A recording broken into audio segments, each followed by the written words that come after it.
Artista noon, pares vendor na ngayon.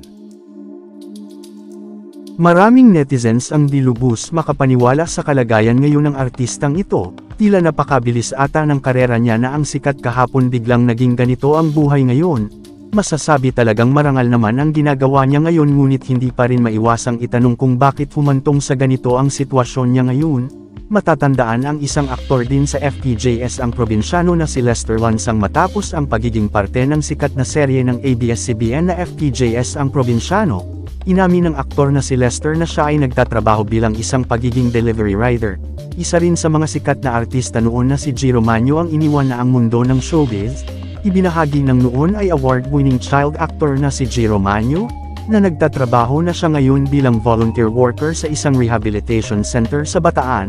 Samantala, ang dating artista na ito na ngayon ay pares vendor, ay nakilala sa mundo ng showbiz ng tanghaling Miss Q&A Grand Winner, sa noontime show ng ABS-CBN na It's Showtime noong 2018. Ngunit sino nga ba ang artistang ito? Usap-usapan nga ngayon ang latest vlog ni OG Diaz dahil sa pagbisita niya sa tindahan ng pares ni Juliana Pareskova, na ibahagi nga ni Juliana na nagsimula ang kanilang pares business noong pandemic. Ayon pa nga kay Juliana ay noong pagtapos umano ng election, noong nagkapera siya ay talagang nag-business siya, aniya. Para mamrobal naman kami sa pera hindi na ganun kabigat. Napag-usapan nga rin ni na OG at Juliana rito. Ang nangyaring alitan ni Vice at Juliana noon, maraming pagkakataon umano na near-reach out daw ni Juliana si Vice, nagsusorry din daw si Juliana kay Vice kung na-offend daw niya ito noon, ngunit wala raw itong reply at nagsin lamang.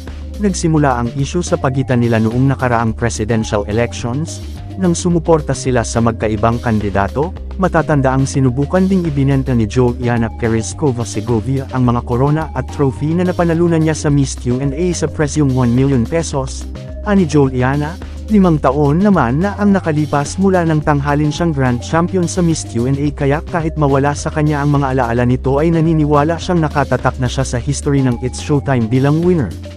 Ang bawat isa nito ay 20,000 yung worth niya, 10 is 200,000 pesos, itong crown na to ang worth nito ay 450,000 pesos na, the Swarovski, the silver ganyan plus yung trophy. So, syempre napanalunan ko siya ng 1 million pesos ani Juliana.